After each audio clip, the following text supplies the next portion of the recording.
우리가 빌립보서를 읽고 말씀을 드리려고 하는데, 빌립보서는 여러분이 잘 아시는 대로 옥중서신, 바울이 옥중에서 빌립보 교회에 보낸 감사와 기쁨의 서신입니다.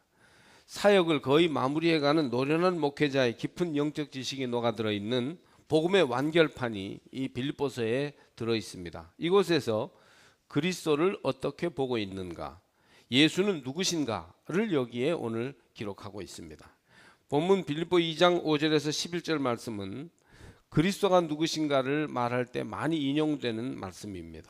주님이 높으신 왕으로 오셔서 위대한 일을 이루셨다는 것이 아니고, 오히려 자기를 비워 종의 형체를 가지셨고 자기를 낮추시고 죽기까지 하나님의 뜻에 복종하셔 십자가에 죽으셨다는 것입니다.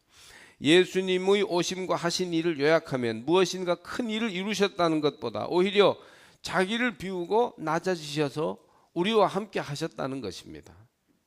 제가 지난 몇 주 동안 계속 기다림에 대해서 설교하고 이번 강림절 기간에 어떤 하나의 방향으로 계속 설교한 것을 여러분이 좀 알게 되기를 바랍니다. 적극적이고 주도적이고 행동적인 이런 신앙, 그런 영성보다는 소극적이고 순종적이고 묵상하는 그런 영성, 그런 신앙에 대해서 우리는 배우는 시기가 아닌가 생각합니다. 그래서 뭔가 우리가 막 나서서 여러 가지를 더해가는 더하기의 영성이 아니고, 우리 자신의 어떤 그 연약함과 죄악과 허물과 고집과 아집 이런 것들을 덜어내고 또 주님께 순종하는 빼기의 영성, 이것이 현대인들에게 좀 필요하지 않는가. 내가 뭔가를 지금 더 많이 더 해야 된다 하는 것보다는 내게 있는 이런 아집과 이런 것들을 좀 빼야 된다 하는 것들을 좀 깊이 생각하는 그런 성탄 계절이 되길 바랍니다. 성탄절을 앞두고 있는 이때 우리에게 예수 그리스도가 누구시겠습니까? 우리는 누구를 기다리고 있습니까? 그분은 자기를 비우신 그리스도십니다. 할렐루야. 돌아보면 가진 게 부족해서 사람들이 힘들어하기보다는 그 가진 것을 나누지 못해서 힘들어하는 것이에요. 배운 게 부족해서 문제가 일어나는 게 아니라 벌써 많이 배웠고 아주 우리가 많은 정보를 가지고 있는데 겸손히 우리가 서로 협조하지 못하는 게 문제입니다. 능력이 없어서 대통령이나 장관을 감당하지 못하는 게 아니라 사심 없이 끝까지 정직하게 초심을 지키지 못해서 탈이 나는 겁니다. 자기를 비운 지도자, 자기를 비운 일꾼, 자기를 비운 부모가 필요한 시대입니다. 자기를 비운 선생님, 자기를 비운 회장이 필요한 때입니다. 이 성탄절이 정말 우리에게 복음이 되고 기쁜 경축일이 되려면 자기를 비우신 아기 예수처럼 우리도 자기를 비워 하나님의 뜻을 이루는 믿음의 길로 가야 할 것입니다. 인도에서 한 도둑이 남의 집 물건을 훔치러 들어갔다가 들키고 말았어요. 그는 주인에게 붙잡히지 않기 위해서 밤새 이웃 마을까지 달아났습니다.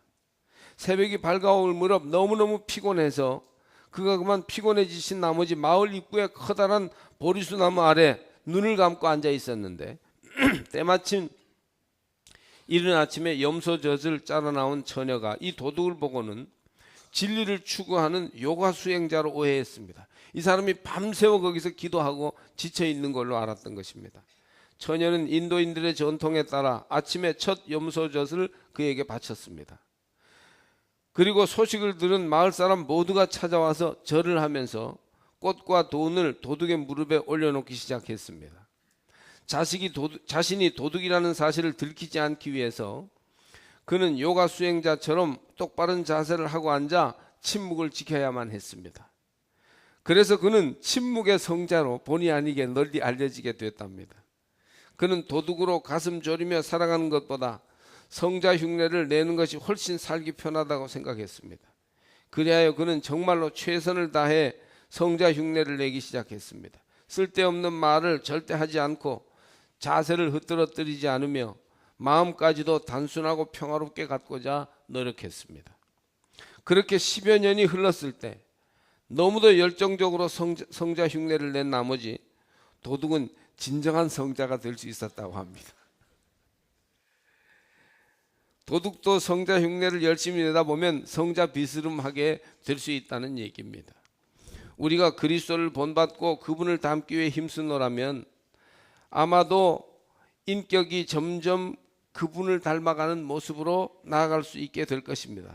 물론 우리는 우리의 죄된 본성이 있기 때문에, 인간의 죄성이 깊이 뿌리 내려 있기 때문에 노력한다고 주님을 닮아갈 수 없다는 것을 압니다. 이것이 기독교의 중요한 교리죠. 우리가 스스로 노력하고 훈련한다고 우리가 온전해질 수 없다는 것입니다. 의로울 수 없다는 것이에요. 그렇기 때문에 우리는 먼저 우리의 죄된 성품을 전적으로 회개해야 합니다. 회개하고 성령을 받아 주님의 도움과 인도를 받게 될 때 비로소 주님을 닮을 수 있습니다. 오늘 이제 세례식을 거행하는데 세례가 뭡니까? 나의 옛 자아를 주님과 함께 십자가에 못 박고 옛사람은 죽었습니다. 이제 나의 새 자아를 그리스도와 함께 다시 살립니다. 그리스도와 함께 나는 다시 삽니다. 그래서 옛사람은 죽고 새 사람으로 사는 것이 세례입니다. 여러분 모두가 세례받은 자의 믿음을 가지고 오늘 이 예배에 나오신 줄로 믿습니다. 우리가 이렇게 도둑과 같은 천박하고 못된 성품을 가졌을지라도 날마다 회개함으로 마음을 씻고 주님을 닮아가다 보면 언젠가는 우리에게도 예수의 성품이 나타날 줄로 믿습니다. 여러분 안에 성화의 은혜가 차고 넘쳐서 새 사람이 여러분 속에서 싹이 나고 점점점 자라나서 온전한 새 사람을 이루어 여러분의 말과 인격과 생활을 통해서 사람들이 예수를 느끼고 예수의 향기를 맡을 수 있는 그런 날이 오기를 축복합니다. 그리고 그런 그리스도인들이 모여있는 우리 교회가 이 삼척 지역을 변화시키고 이 세상에 좋은 영향을 미쳐주는 그런 교회가 될 수 있기를 바랍니다. 세상은 자기를 높이고 자기를 만족시키기에 광분하고 있습니다. 모든 선전, 모든 노력, 모든 운동, 모든 예술과 문화와 춤과 노래들이 다 자기를 높이고 만족시키는 데 집중합니다. 이런 세상에서 자기를 낮추거나 자기를 비운다는 것은 곧 실패와 죽음을 뜻합니다. 누구든지 더 높이, 더 많이, 더 크게 되려고 조금도 쉬지 않고 달려가고 있습니다. 그러나 예수님은 다른 길을 보여주고 있지 않습니까? 제가 계속 이번 강림절에 강조하고 있는 바와 마찬가지로 여러분 우리는 그 부분에 익숙해져 있지 않지만 그러나 예수님은 자기를 낮추고 비움으로 자기를 이루는 그 길로 가셨습니다. 그런데 예수님을 따른다 하고 예수님을 닮겠다 하는 그리스도인들조차 세상의 사람들처럼 결국은 자기를 높이고 만족시키는 데에만 힘을 기울인다면 어떻게 되겠습니까? 생각해 보십시오. 가령 예수님은 동쪽으로 가시는데 우리가 서쪽으로 가면서 어떻게 예수를 따른다고 하겠습니까? 예수님과 가는 길이 다른데 우리가 예수님을 따르고 예수님을 믿고 의지하려면 예수님 가시는 길로 마음에 좀 들지 않아도 따라가야 합니다. 예수님은 자기를 낮추시고 비우셨으니 우리도 자신을 낮추고 비울 때 예수님을 본받게 되고 예수님을 따르게 될 것입니다. 우리가 본받고 따라가야 할 예수님은 겸손하고 겸비하신 분으로 세상에 오셨습니다. 겸손은 자기를 낮추는 것이고 겸비는 낮추다 못해 비워서 자기가 비천해지는 것입니다.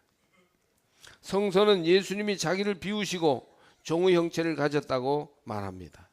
성탄은 예수님이 자기를 비우셔서 그 하나님과 동등된 자리를 비우셔서 인간으로 오신 날입니다. 육신이 되신 것이 바로 성탄절입니다. 자기를 부인하고 하나님만을 높이심으로써 하나님의 뜻을 온전히 이룬 것, 이것이 바로 성탄이요 화육입니다. 본문은 자기를 비우신 그리스도, 이것을 이제 케노시스 기독론 혹은 겸비의 기독론이라고 말하는데 이 예수 그리스도에 대해서 말하는 이론의 굉장히 중요한 부분이에요. 이것을 온전히 보여주는 말씀이에요. 이 성탄절에 이 말씀을 마음에 묵상하고 이 말씀대로 살아가시기를 바랍니다. 어떻게 하는 것이 예수님처럼 자기를 비우는 길일까요? 첫째로 6절을 보니까 자기를 비우신 그리스도는 자기 자리를 버리셨습니다. 그는 근본 하나님의 본체시나 하나님과 동등됨을 취할 것으로 여기지 아니하시고 원래 예수님의 자리는 하나님의 자리입니다.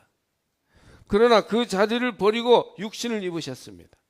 이것이 예수님께서 자기를 비우신 방법이에요. 자기 자리는 하나님 자리이지만 그 자리를 버림으로 자기를 비우신 것입니다. 여기서 자기 자리를 버린다는 것은 역할과 사명을 포기한다는 것이 아니라 자기 자리의 특권과 영광과 이익을 버린다는 것이죠. 그 영광과 이익에 대한 욕심과 집착을 대부분 버리지 못하는데 예수님은 그것을 버리셨다는 것입니다. 예수님께서 하나님과 동등됨을 취할 것으로 여기지 않으셨다고 해서 하나님과 동등된 역할과 사명을 버리신 것은 아니고 다만 스스로 하나님의 특권과 영광을 포기하셨는데 이렇게 하심으로써 진정한 하나님 뜻을 이루게 되셨습니다.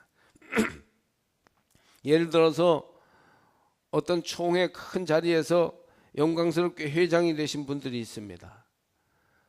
그분들은 나는 회장임내 하면서 모든 회원들의 총의를 받아서 내가 회장이 됐다는 권한을 내세우고 싶어 할 것입니다.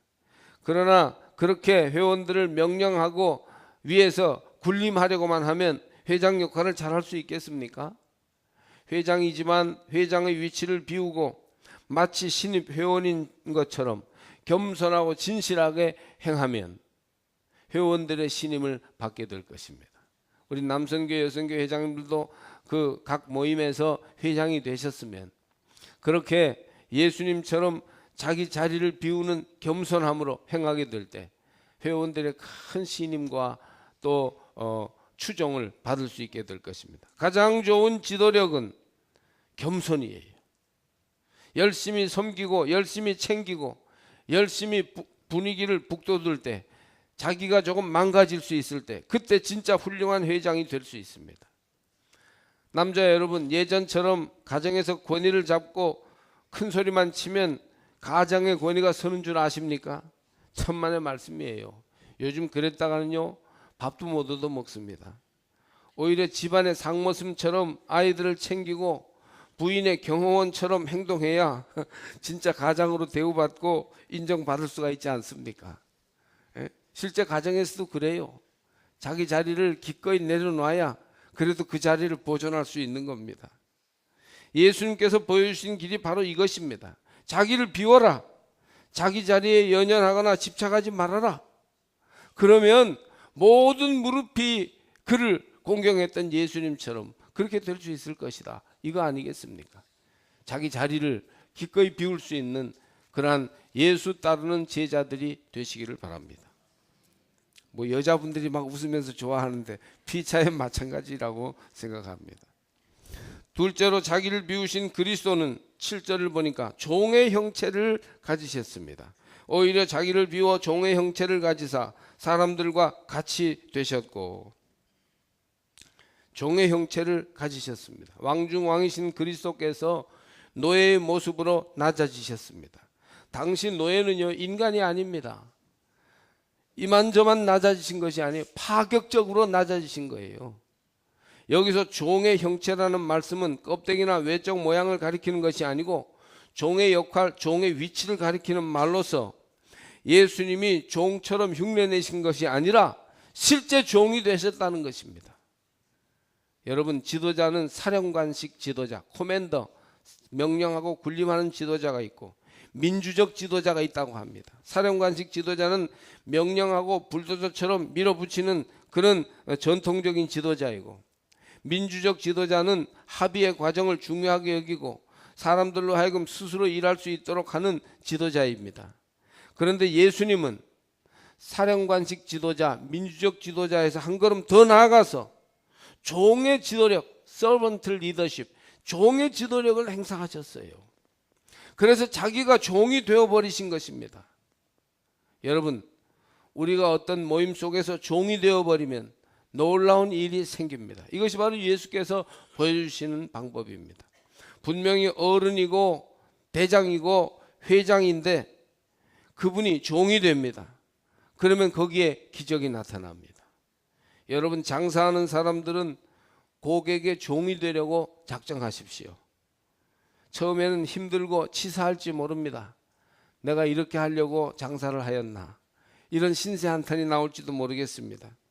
그러나 종이 되어 봉사하면 결국은 그것이 내 이익으로 돌아오면 내가 내 삶의 주인이 될 수 있지 않습니까? 학교 선생님들이나 작고 큰 회사를 경영하는 믿음의 가족들은 종이 되어 일해 보십시오. 하나님께서 이 아이들을 섬기라고 불러주셨다고 생각하고 아이들보다 조금 더 낮아져서 아이들에게 참 좋은 일을 조금만 더 하시고 섬기는 선생님이 된다면 얼마나 그 아이의 일생에 영향을 주는 놀라운 선생님이 될 수 있겠습니까? 회사 사람들이나 고객들이 원하는 것에 맞추어 주도록 노력하십시오. 그러면 모두가 행복하게 되고 정말 주님처럼 영광을 받고 존경받는 사람이 될 줄 믿습니다. 뭐 창조 경영이다, 위대한 여러 가지 아이디어를 내놓는다 하는 것도 사실은 섬기는 종의 모습으로 한 사람 한 사람을 소중히 여기는 태도에서 나오는 것입니다.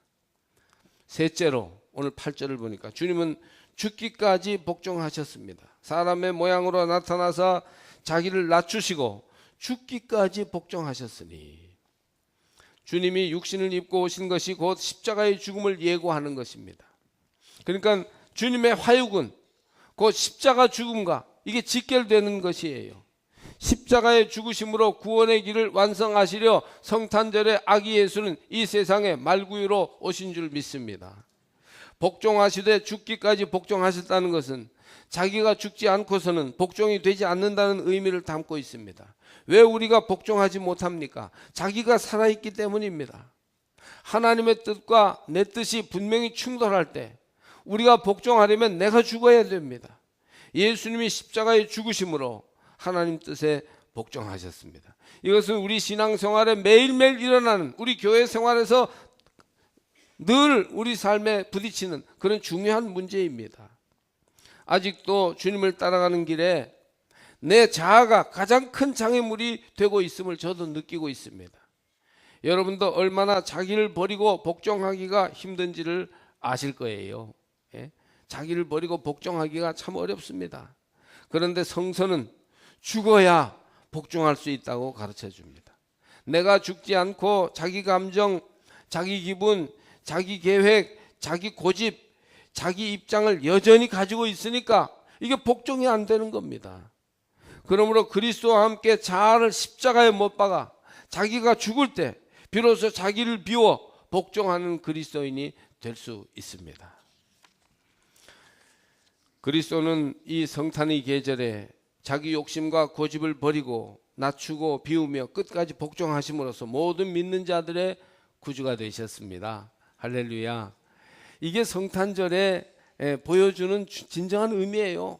성탄 추리, 성탄 선물, 성탄 음악, 여기에 취해서 뭐가 뭔지도 모르고 세속에 그냥 즐거워하는 사람들처럼 쫓아다닐 것이 아니고, 그리스도가 왜 오셨는가, 이 성탄의 참 의미가 무엇인가, 자기를 비우신 그리스도, 죽기까지 복종하신 그리스도를 바라보면서 우리도 그 길로 믿음을 가지고 걸어가야 할 것입니다.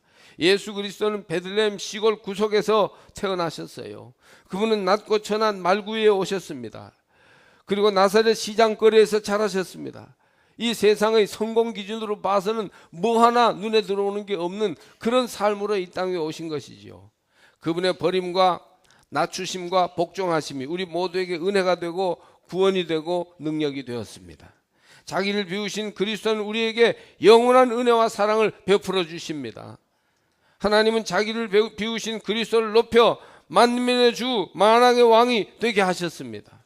바울은 그리스도의 자기를 비우심이 결국 그분으로 하여금 모든 믿는 자들의 주가 되게 하시고 모든 세상의 왕이 되게 했다고 가르쳐주고 있습니다.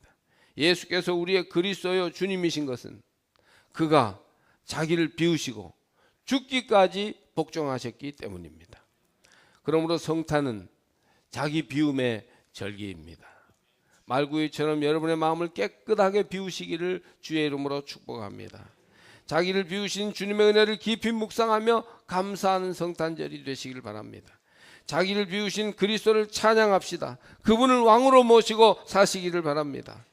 그리스도를 본받아 저와 여러분도 자기를 비우며 사는 그리스도인으로 서야 할 것입니다. 자기 자리를 버리고 종이 되어 죽기까지 복종하시기를 바랍니다. 그러면 복이 임할 것이며 그러면 문제가 해결될 것이고, 그러면 지경이 넓어질 것이고, 그러면 참으로 평안해질 줄로 믿습니다.